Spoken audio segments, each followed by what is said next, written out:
The Industrial Revolution means a change in how we make things. We went from making things by hand to making things by machine.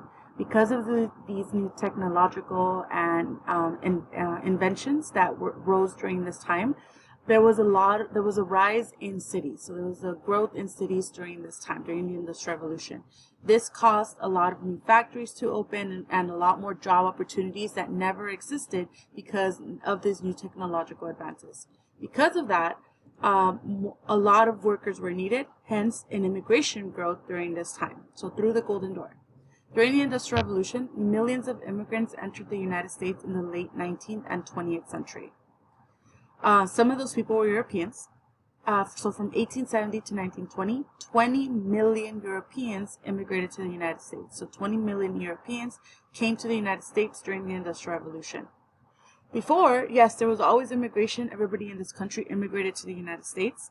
But before, they came from Western and Northern Europe. So places like Britain and France and the good countries, the good-speaking Christian countries.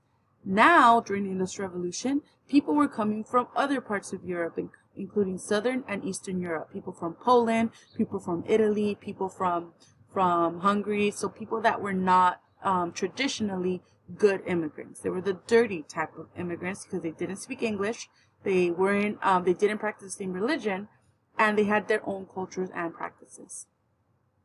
Some of these examples were, like I said, people from Italy, Austria-Hungary, and Russia. They're not the good type of immigrant. We don't want this type of immigrants. They were the dirty types of immigrants. Some of the reasons that they came was, like many immigrants do, a promise of a better life. They wanted to make more money. They wanted to establish a better future for their families. They just wanted the American dream.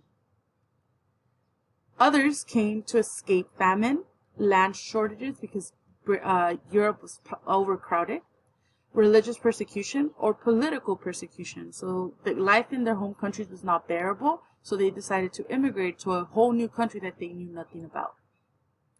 And of course, money. These people that came for money were known as birds of passage. They were temporary immigrants who came to make a quick buck and then take it back home to their native countries. Other people that came, not just from Europe, but also from Asia. In 1851 to 1883, we have 300,000 Chinese arrive in the West Coast. They came for a variety of reasons. One of the reasons that they came was to build the transcontinental railroad. Remember, new inventions, new technologies during this time, including the railroad. And of course, the California gold rush that happened in 1849. That is why we have the 49ers in San Francisco. That is a reference to the gold rush of 1849. Not just Chinese arrived, but also other parts of Asia. For example, in 1884 to 1920, 200,000 Japanese came looking for a better life, and they mostly landed in California. So we have a lot of Japanese ancestry immigrants in California.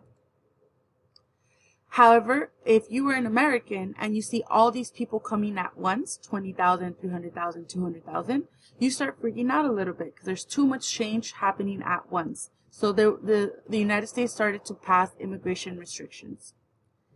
The United States started to become a melting pot. A melting pot is where immigrants blend together from different languages, cultures, and races and beliefs and form one giant America. And this scared a lot of Americans because they felt that the country was changing way too fast.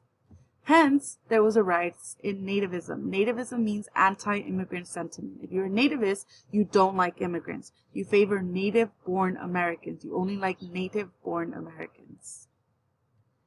And the reason that they became nativists or passed immigration restrictions was because they believed that the wrong type of immigrant was coming. Poor immigrants, non-Protestant immigrants, non-white immigrants, and non-English speakers. So not the traditional immigrants that came from England and France, but from other countries that are not considered the good type of immigrant. Hence, we passed various acts like the Chinese Exclusion Act of 1882.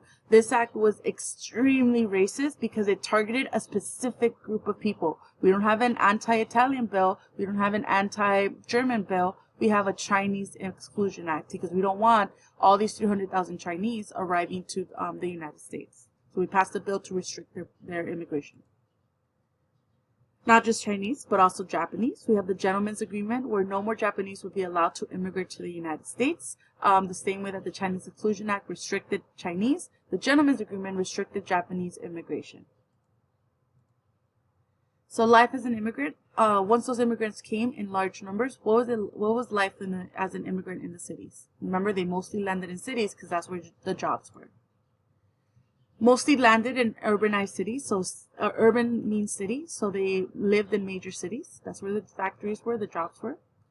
Immigrants settled in cities because cities were the cheapest and most convenient place to live, and jobs were there. Rural or countryside, because of new inventions, a lot of people, not only immigrants, moved to the cities because new inventions like the reaper that cut wheat a lot faster. You didn't need so many people working the field, so it displaced a lot of workers, forcing them to find work in the city. So a lot of people that lived in rural or the countryside moved to the cities in search for a job. Some of the problems with that is that because so many people were living in the city, housing was overcrowded and unsanitary. You guys read or reading about tenement housings, how sometimes 4 to 5 families lived in one single apartment and people took shifts sleeping in beds just because it was so overcrowded. Transportation and streetcars became a thing of transportation in the cities. Streetcars, subways, and steam engines made getting around easier. And these transportation advancements were not meant for leisure or fun because there was little time for that, but more for these streetcars and subways and transportation advances were made to take people from work to their houses, from their houses to work. It was meant to make business run smoother. There was also a rise in crime. Pickpocketers and thieves flourished during this time. There was a lot of theft and a lot of crime happening in major cities. And we're going to learn more about this later on. However, there was some benefits. Because of the new immigrants and because they all came to one place, big cities, it became more diverse America. It became a more diverse America, and a rise of social programs, new economic opportunities for immigrants.